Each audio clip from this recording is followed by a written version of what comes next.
Baby, you don't know what you do to me. What's up, YouTube? Welcome back. Welcome back. Thanks for coming back to this channel. Don't forget, y'all, to like, comment, and subscribe. Today is going to be a good one. We're going to get into leasing agent. A little bit of if you should, if you shouldn't, if you've been wondering, sorry, like getting my little notebooks because I wrote some goodies. These little notebooks are so freaking cute. I got them actually from Dollar Tree for $1. And I have like another deep blue one around here somewhere. I like the texture.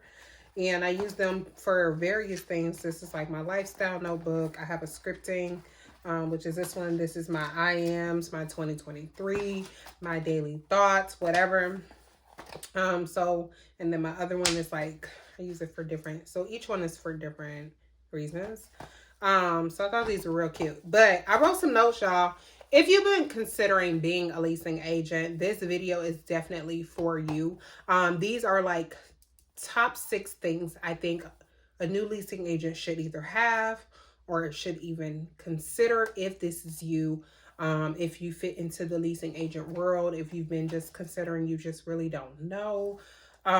Here's a few things that I think you should think about if you are becoming or want to become a leasing agent. Number 1, y'all, is work ethic.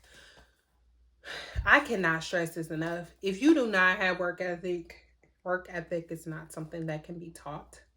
It is something that is within.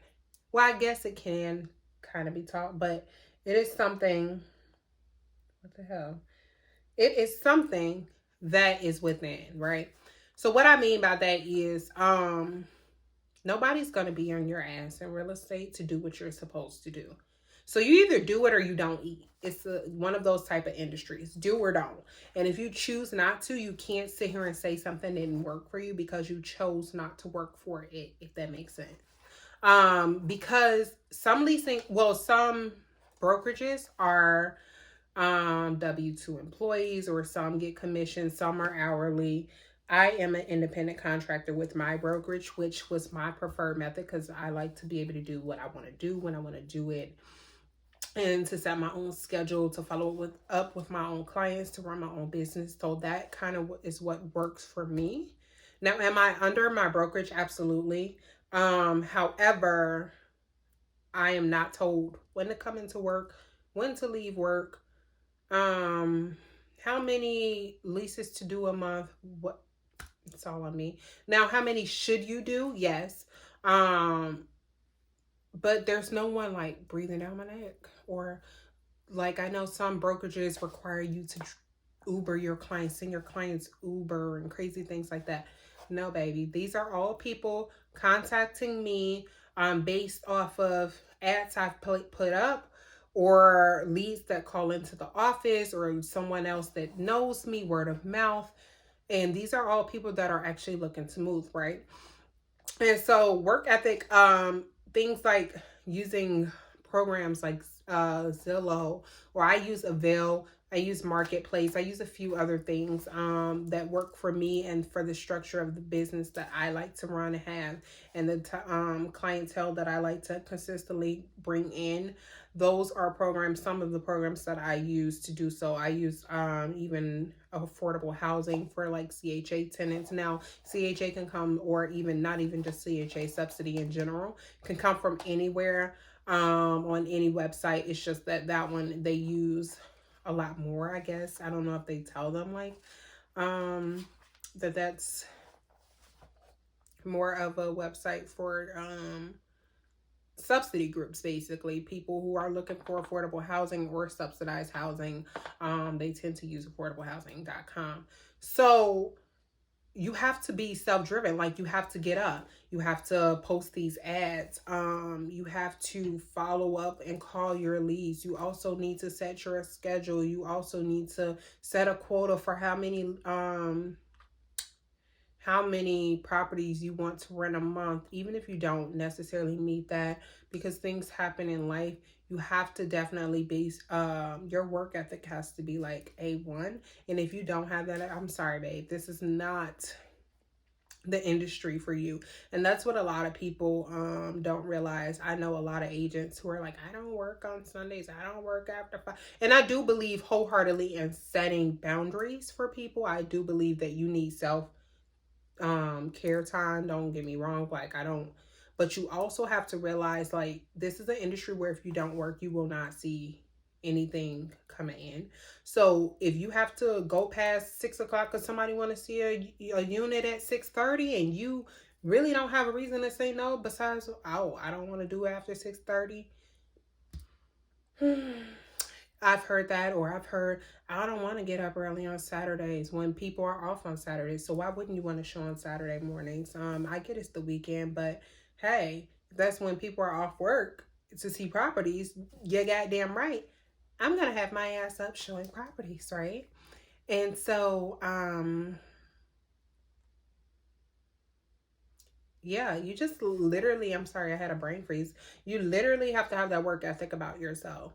Um, and so that for me is probably like number one, and why a lot of people don't make it within the first year because they expect things to be given to them in this industry, and it's just not that. I've seen agents like just simply don't want to read things that are right there in their face. Oh, I don't know how to do, I don't, that's like, it's right there. Or Google is your best friend. Or just getting up and coming to the office, like I said. It's work, all a part of work ethic, right? And even though you don't necessarily in my office have to come in, that's where a lot of leads come from. People call all day long looking for places to live, and if you're in the office, you can take the call and get that lead, show them somewhere. It's been times I've literally been in the office working, someone has walked in and said, hey, I'm looking for an apartment. I say, how soon are you looking to move? They're like, oh, as soon as possible, like next week, 2 weeks, whatever. I'm like, oh, let me show you this, I have a unit. I say, are you free right now? It's like, yeah, I'm free. Really don't have nothing to do. I said, can you meet me around the corner or wherever the address was? Met me around there, showed him the unit, had an application on that unit by the night. He was approved the next day. It's simple.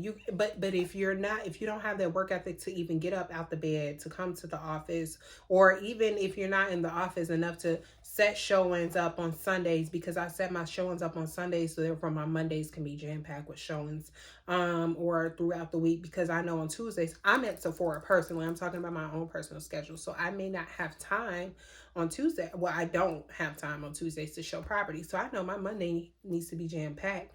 So therefore, I can prepare once I get done on Monday my Wednesday showings. So work ethic. You got to have it. It's not taught.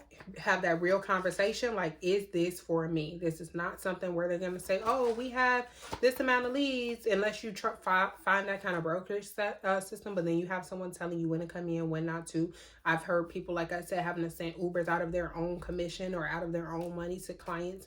And who knows if those clients are going to be approved, or who knows if those clients are actually going to get it. It's a very competitive leasing market as of right now, because everybody's trying to move, trying to rent, because a lot of people can't afford to buy houses. So who knows? Like, I don't want that over my head where I just take my money and send clients Ubers and they may not even be approved.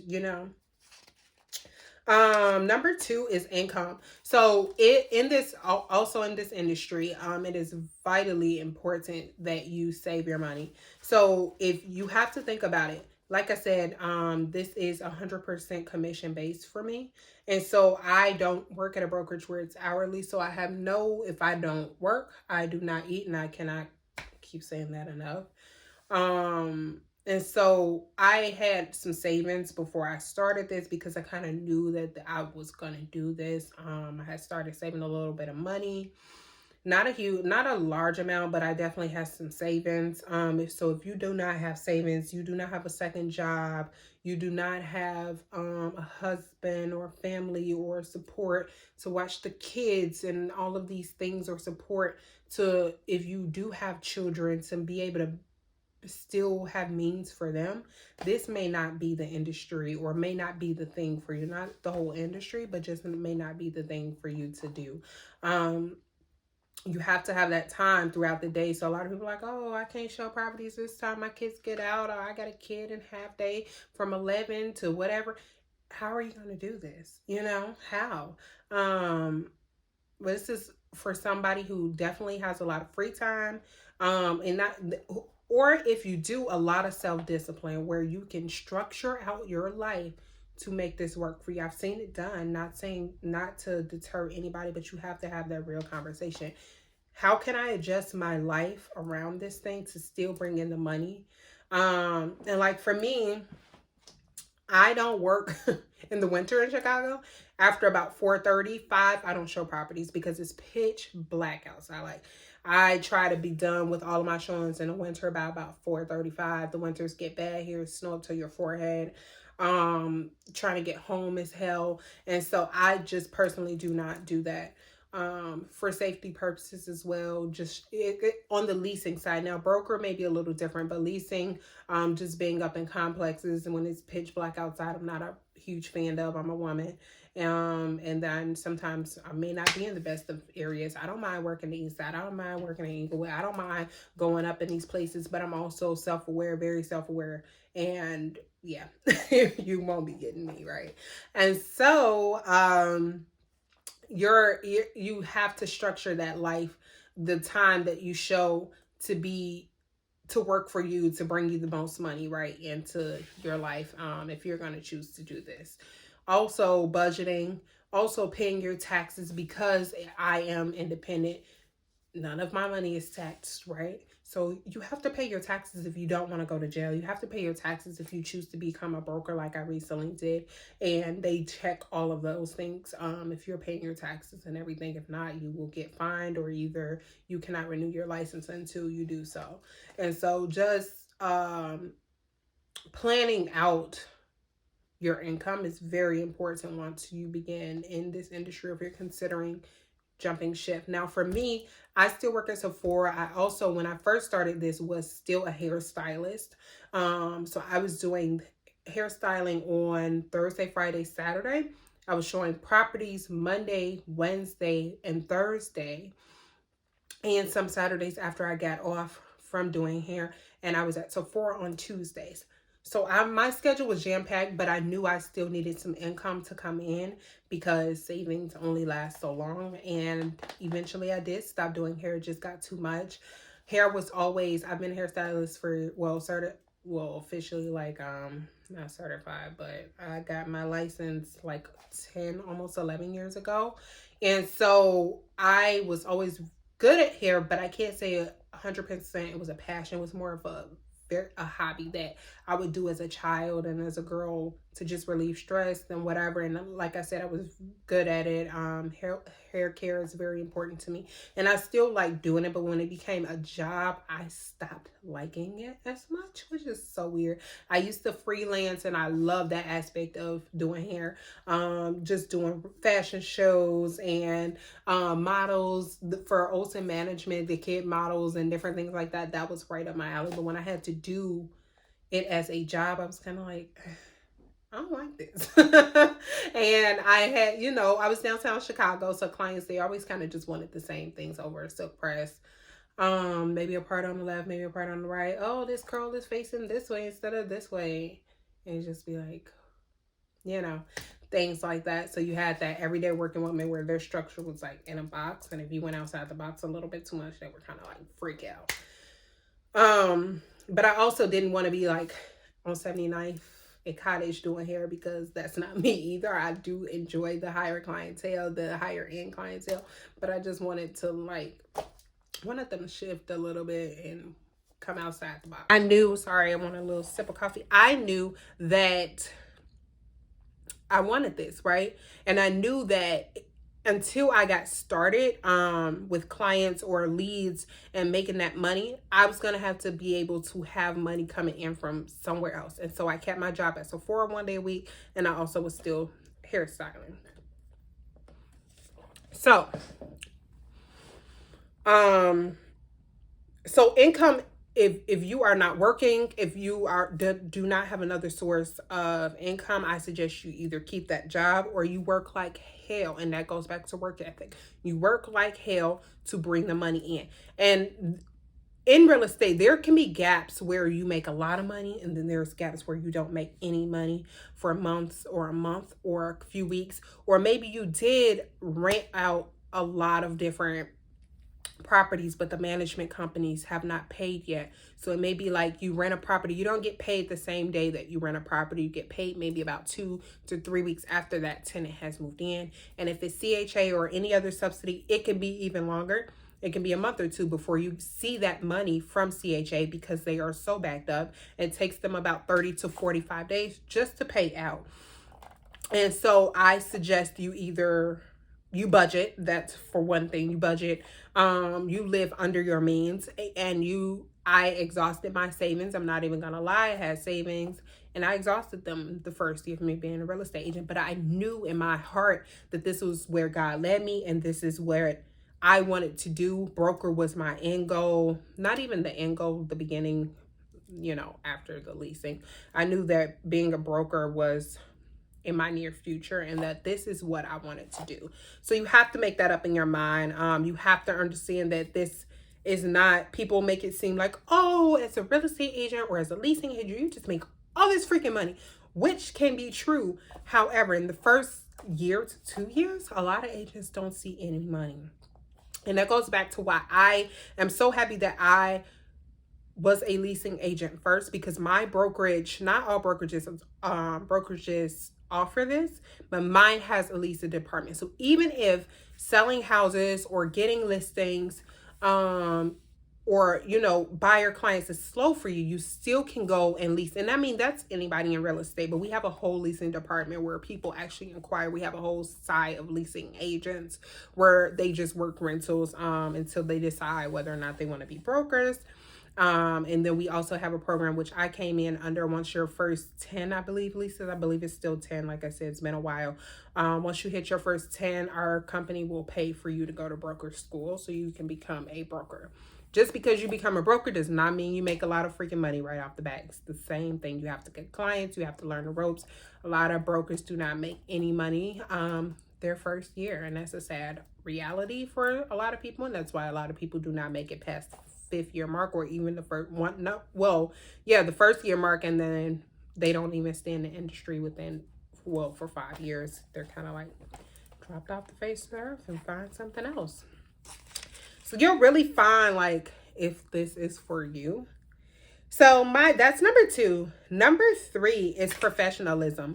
I cannot stress this enough, because clients will try to take you out of your element. Clients will try you, and it is up to you to say, I'm not going for it. Like, in your mind, you have to mentally wake up every day and say, I am working with the public.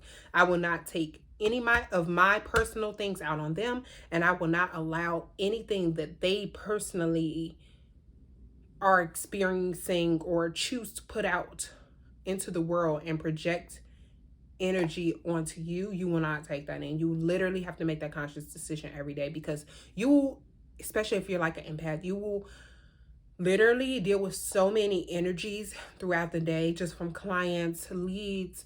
Everybody has a story, and I don't mean to sound insensitive, but you have to realize who you can help and who you cannot. And if you cannot help them, you give them a bit of advice on something that will better. So if their credit, like I have a lot of people who hit me up and they're like, immigrants, I'll use immigrants. Hey, I'm new to the country. I don't have a credit score. I don't have a social security number. I'm getting paid cash, and I need somewhere to lay my head. And it's like, I feel so bad for you, dear. I really do. My heart goes out, but I can't help you. And it's just the way America is set up. It kind of sucks.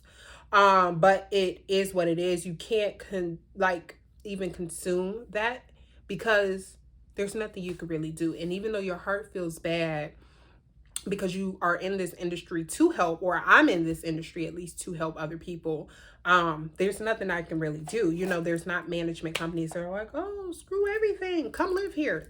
It's just not reality. And so that, or even people will, oh, my credit is 400, or yeah, my credit is 400. I make $1,100 a month.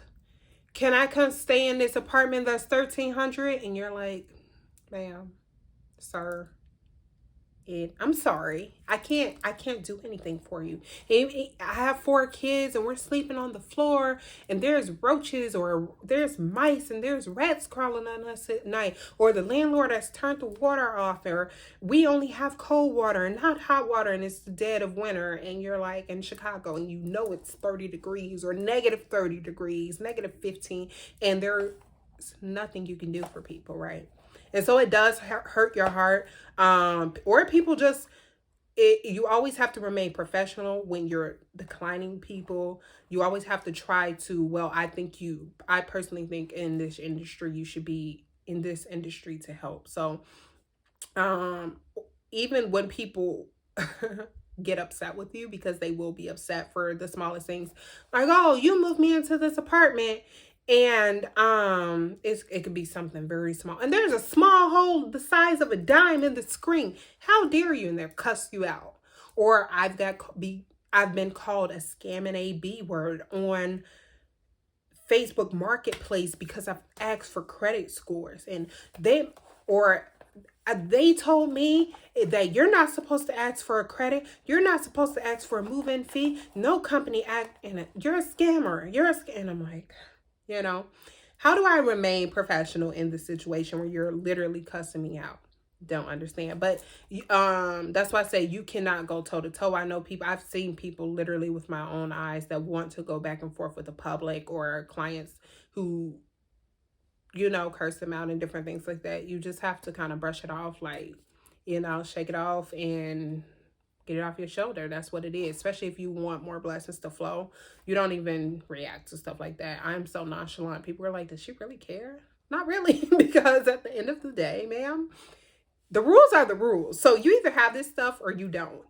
I can't help you. I can try. I can tell you how to improve your credit, send you over to people that I know that work personally with credit. But other than that, I'm sorry, ma'am. Come see me in 6 months and we'll try again, or hey, once you have 6 weeks check stubs and a bank statement, or that's the biggest thing. I don't have a bank. I don't have a bank because I don't trust banks, or I don't have a bank because I did PPP and they shut it down. So now I just use cash. And it's like, they want bank statements. Well, from my experience, nobody asks for bank statements. And I'm like, ma'am, but they do.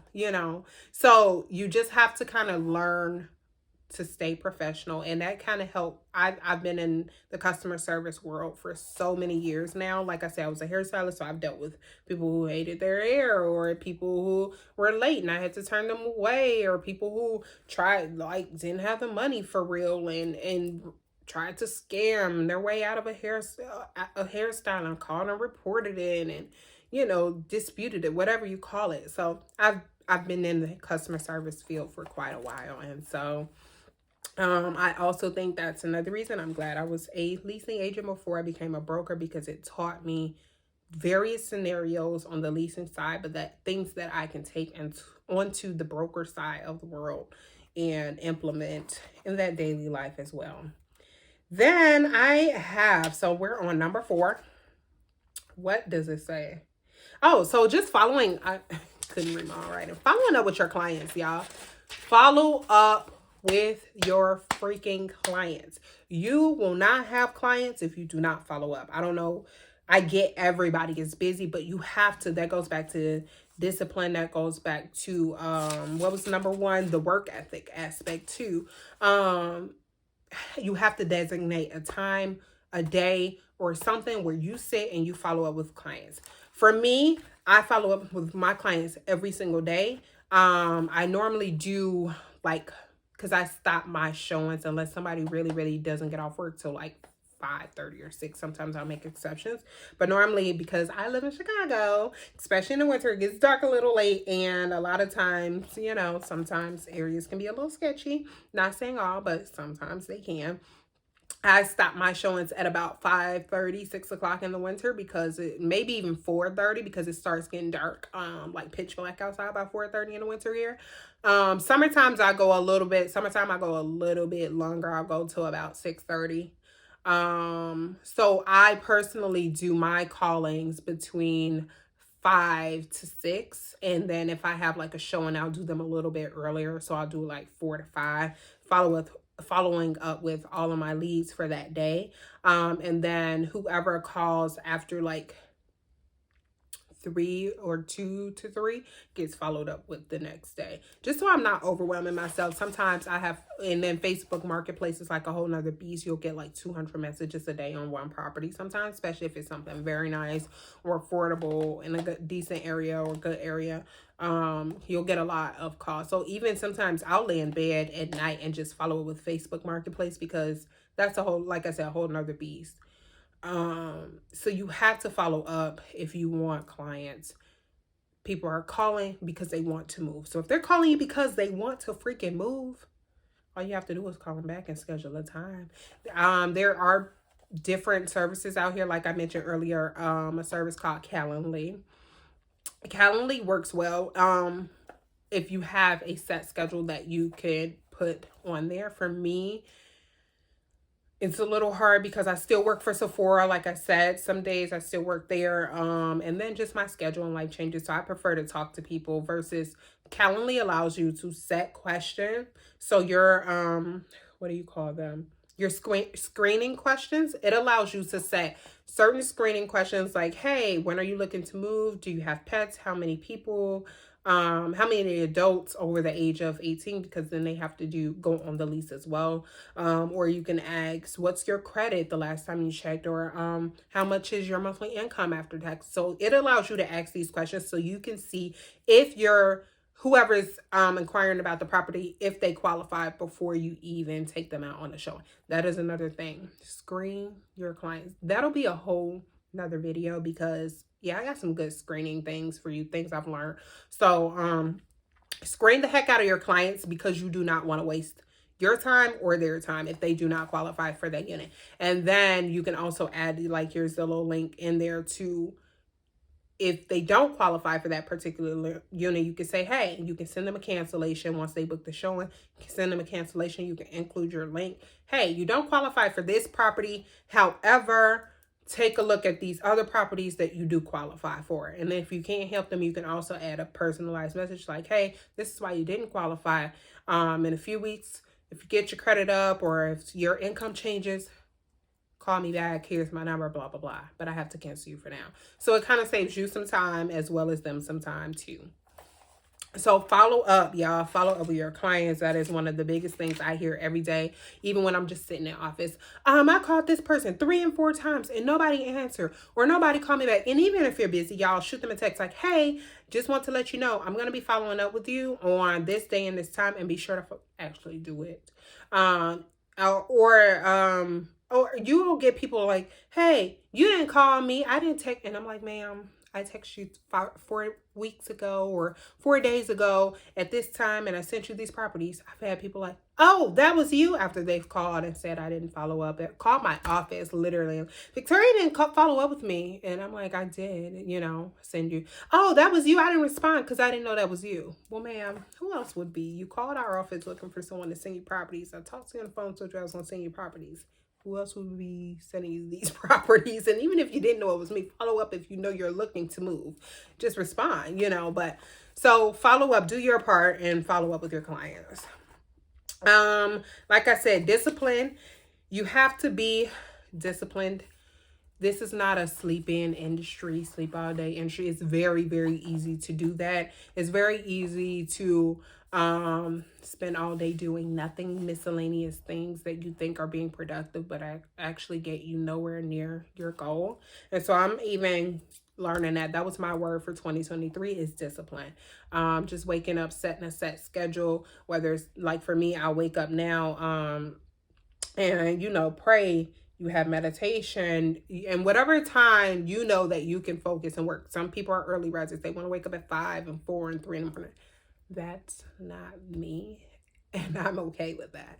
But I do better anytime after about 6:37. I can pop up. So I do between 6:30 and 7. I have my alarm. Just kind of depends on the night before. If I feel like I need a little extra rest, I'll set it for 7. If I feel like 6:30, then we're gonna roll with 6:30. That way I can focus, think, and respond to people in the morning. I really don't actually talk to clients until about 9 o'clock, because that's what works for me. However, I am emailing I am, whatever else I may have to do, setting my schedule. I may send follow-up text messages that early just to say, confirm my showings for the day. Hey, are you still coming at this time? Those type of things I would do. But as far as people like physically, as far as me physically picking up the phone to call people, 9 o'clock, sometimes 8:30 if it's like important. But most people in real estate are not in the office until 9. They may be moving around doing showings. Now I will set, if people need showings that early, I will do about 8:30 for a showing, because some people want to do it before they head to work. So sometimes I'll do that as well too. So just discipline is a big part of real estate for sure. Even education days, I still sit and I educate, I read certain books, or I may follow up with certain real estate influencers or real estate agents, social media gurus, and I may take a class, or I may listen to a webinar, I may listen to Miles Monroe. It may not have anything to do with real estate, but just life practices that I feel will help me. I set out an hour for that. So I set out time for the gym. I know in the evening after I get done with cold calling, not cold calling, after I get done with following up with my clients, I'm changing my clothes, because by 8:30, about 7:38, I want to be at the gym about 7:30. That gives me an hour. 8 is like, gives me 30 minutes, because I try to leave the gym no later than 8:30 so I can get home, shower, and get ready for the evening and not eat too late, because I like to eat after the gym. Or sometimes if I'm like really in the zone and I don't have anything much to do, I'll stay at the gym until 9 p.m. So this is just discipline, learning discipline. I am still learning, so I am on the discipline journey with you guys, but I think that is something that is very, very important to learn. And then the last one, number 6 is, where is it? So number 6 is, what did I write down? Oh, so problem solving, being hands-on with problem solving. A lot of people in this industry do not understand that you have to learn to problem solve. Because everything is not going to be at your fingertips. If you don't know, Google it. Sometimes it's just a matter of reading. And this industry made me realize how many people don't freaking read. Stuff can be right there, but everybody wants to ask the question or just be told instead of reading. And then when you tell them like, oh, it's on this thing, they're like, oh, well, you didn't have to say it like that. Or, oh, why can't you just tell me? Because if you don't read, what the hell? Like, how are you going to do this? And so reading is very important. Problem solving is very important. For instance, being a leasing agent, for me, shall I say, like we work with a company and they're a really good company, but sometimes their lockbox numbers may get mixed up, right? They may put this lockbox code works for this building and you get there and it freaking doesn't. So what are you going to do, right? Now, I personally know that this company for instance, they send us a list of their vacancies. So if each building has a different lockbox code, some coincide with others, like they'll use the code for like 4 buildings, whatever, on the vacancy. If they put this code on the side and it does not happen to work, what am I going to do? Go home and be like, oh, it didn't work. No, what I'm going to do first, now that may be the end goal if it truly just does not work. But what I'm going to do first is go through all the codes that they have to offer. So it may take me 13 codes to get through to try on the lockbox, but I promise you I'm going to stand there and try them. And I promise you at least 97% of the time I've gotten in because they just mixed it up. It was another code. Are you going to miss out on that money when you have a client coming and they're like, oh, I'll be there in 15 minutes. I always try to get there at least 30 minutes beforehand so I'll know if things work, sometimes even an hour. If things work, if I can get into the building, making sure there's nothing alarming as you walk in. You never freaking know. Property sit vacant. I've had agents walk in and it's rented. There are people in there. I've had agents walk into units and there are raccoons in there. I've had agents walk into units. There are dead mice on the floor. I have agents walk into units and it has flooded because it's rained or a pipe has burst in the middle of winter and no one knows because these units are vacant, you guys. So you have to get there. Don't get there with your showing so then you're looking crazy like, oh, I didn't know. Come on now. So just being hands on with being problem solving is very, very important. Going through that. For instance, I was showing a house to a client who's a buyer client, maybe about 2 weeks ago. And on the note, they didn't put not to lock the top lock. So I called the agent. I'm like, hey, the key in the lockbox is not working. It works for the bottom lock, but the top lock, it's not working. He's like, the top lock shouldn't even be locked. Like, there's no top lock key. Who locked the top lock? I guess the last agent that showed the house locked the top lock. So what I did, no, lock the bottom. So I shouldn't even say this. What I did, take a card, y'all. And if you can get into the top lock, those are the easiest. If your keywords for the top lock, I promise you can get into the door if the bottom is locked. Take a card and you're going to swipe the side of the door to get into the bottom of the lock. Now, did I have a card? No, I searched high and low and found an old gift card sitting in the back of my seat panel, you know, on the car seat, and it had an old gift card. Pop, got in there, was able to show the house.